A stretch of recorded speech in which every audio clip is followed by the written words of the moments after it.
Hello, I'm Shannon Acorn from Plethcorn Productions, and I am making a tutorial real quick for Kieran to show him how to make wood grain if you choose to do a Plastidip shield, or if you just want to make wood grain on something foam and for some reason you're not Plastidipping it. This is how Plethu did it on his shield. Okay, so what we need material-wise is we need foam, the foam that we're going to be cutting into. We need a pattern. In this case, we're going to be using pine, and you'll need whatever wood you want to do, but we just had a reference pattern. And then you'll also need a soldering knife. You can probably use something like a Dremel. That was actually what was suggested to us, but we ended up using a soldering knife or a wood burner, something that's hot, that is metal, that will cut through the foam, because the heat is what's gonna help you get those really nice smooth cuts. All right, so let's go.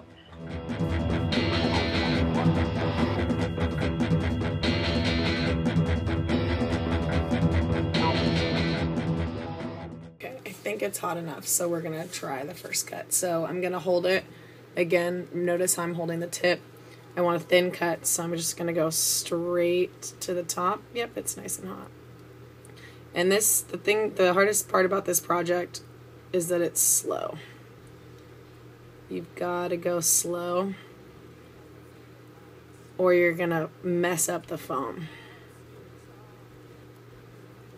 So you can already see I got a nice line. Now this foam is just thin enough that you can go through. So I don't know if you can see that, but you can actually go through the foam. That's okay, because it's going to be glued on, or would normally be glued on to your actual shield. Or you can choose to use a slightly fatter foam, like this foam. It's exactly the same type, kind of get from Michael's, but it's a little bit fatter. So if I were to make like a slice in this one, it's going to go deep, but it's not going to go all the way through. Oh, and it's really nice and hot now, so it's like butter. See?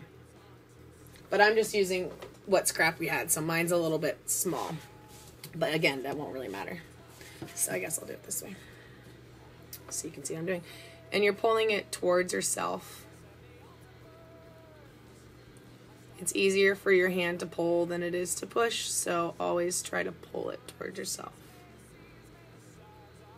And I'm going to make it a little fatter here, so I just turn. All I did was turn my soldering iron a little bit.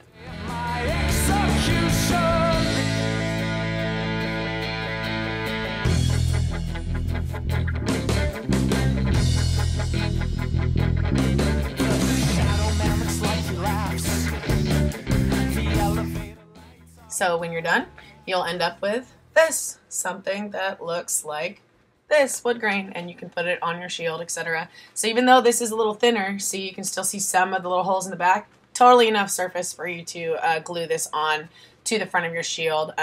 You really should have it glued on already, because it stretches a little bit. So like you can see right here on the end, it kind of bows. That might be in the video. You can see when the heat hits it, it little bows a little bit, and it goes right back into its form, and you could glue it down like this. But we did find when we actually did it on the shield, it was glued down first, and there was no warping of corners or anything like that, because it was already firmly in place.